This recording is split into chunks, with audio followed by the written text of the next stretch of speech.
Senator Rivera, thanks very much for being with us. It's good to see you. It's good to see you, Liz. So I want to talk to you about the president's speech. It was, first of all, a long time in coming. I mean, this is something that he promised, immigration reform, during the campaign, did not come during the first 2 years when he actually had a Democrat-led Congress, and now it's very difficult for him to get anything done with Republicans controlling the House. So were you satisfied with what he said? Well, first of all, I'm glad that he's talking about it. I think that it's incredibly important that we discuss it nationally. I agree with him that we need comprehensive immigration reform.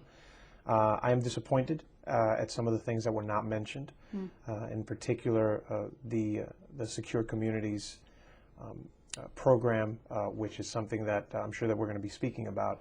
That has been implemented by the Department of Homeland Security under his watch, and has had an impact that has been very negative all across the country. So I agree with him that we need comprehensive immigration reform. I agree with him that we need to pass the DREAM Act this time in Congress so that he can sign it, as he said he would. But I am disappointed that there's certain things that were not mentioned. Do you think, though, it's hard not to be cynical about this speech, particularly given the time when he's heading into an election where he very much needs a re-election effort, where he very much needs the Latino vote, and there is no bill connected to the speech that he gave. And even if there was a bill, it's coming at a time when, as I said, the Republicans control the House and have made quite clear that they're not really interested in doing any of what you've just discussed. Specifically, the DREAM Act actually failed the last time around. So how is it not political in nature? It just looks purely political, actually. You cynical, I'm Liz? so sorry, but that's how that's how it looks. First of all, immigration is not just a Latino issue. When we're talking about New York State is an immigrant state.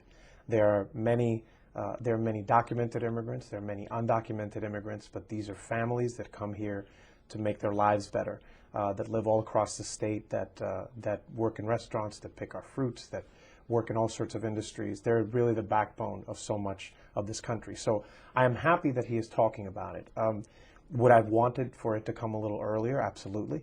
And will it have potentially an impact on his re-election? Probably.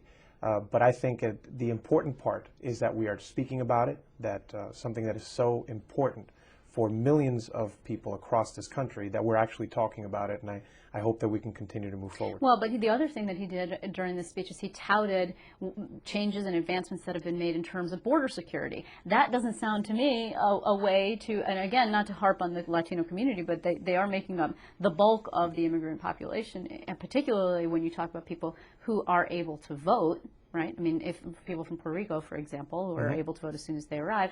So this issue of border security, which is great for Republicans, and he joked that they'll never be happy unless there's like a moat with alligators in it, for example, which I'm not necessarily sure actually helps negotiations in any way. Touting border security is not a way to engender trust among people who are upset over border security. We're always going to.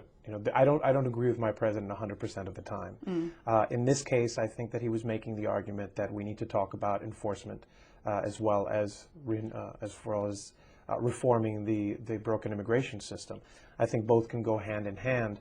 It's the issue is always how do we strike a balance? And there's always going to be disagreements on how that is.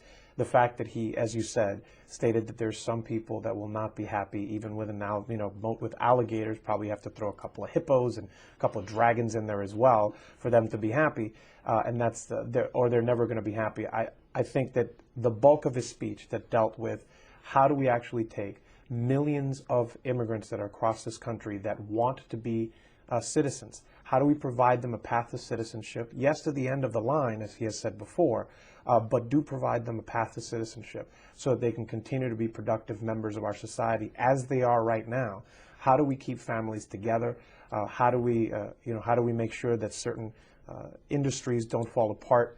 All of these things are important. So it is both about enforcement, but it is also about providing a pathway to citizenship to folks that are here being productive. In New York, it's interesting because we are, of course, a state. There are a handful of states that are just really immigrant states, and we are one of them.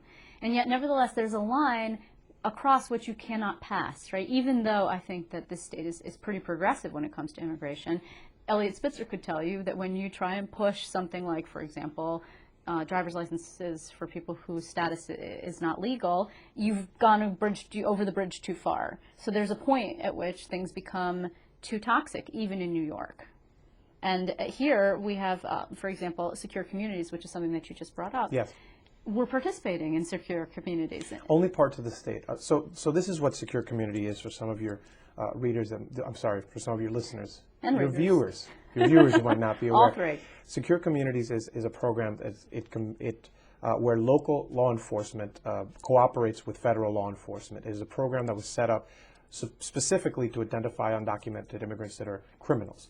But just a recent Freedom of Information Act request showed that 79% of the people that have been deported using secure communities actually do not have a criminal record. What this does, it has a chilling effect, because in immigrant communities all across the state, people that are victims or witnesses of crimes might not be willing, for fear of their own safety, to actually go to their law enforcement, to law enforcement. So that's a problem. It's something that I believe we should not have in this state, and I believe that, just recently the governor of Illinois, Pat Quinn, sent a letter to immigration officials saying that they would no longer participate in that state. I think that gives us an opportunity and a window for options that we might have about how to actually make this not happen in New York. Is the Cuomo administration considering that?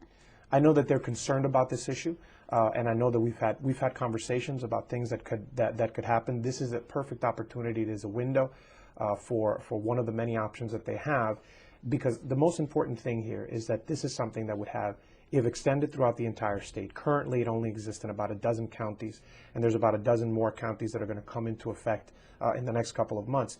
It would have a catastrophic effect. In the district that I represent in the Bronx, it is not in effect yet, but it would have a catastrophic effect. Just a devil's advocate question. If 79% of people who were deported were not immigrants, were not criminals, that means that 21% were, correct? So if you Correct. stop participating in secure communities, what about those people who actually are criminals that need to be deported? That is an excellent question, Liz. What we're saying is that we need to rethink how the program works so that it does this, so that it does identify people that are dangerous, that should not be in our communities. None of us want dangerous criminals in our communities. We want to make sure that the program actually does that. The problem is that even though it's called secure communities, it does not create secure communities. What it does is it destroys families, and it makes people that are both witnesses and victims of crimes feel like they can't approach law enforcement. So I believe that there are ways that we can make the program better, and for the moment we should put a moratorium on it. We should stop so that we can make sure that it does that it does keep dangerous criminals out of our communities. This particular issue, I'm sure, is going to be developing in the coming months. I want to thank you very much. We'll check in with you again on it. Senator Rivera, thanks for being with us. Thank you, Liz.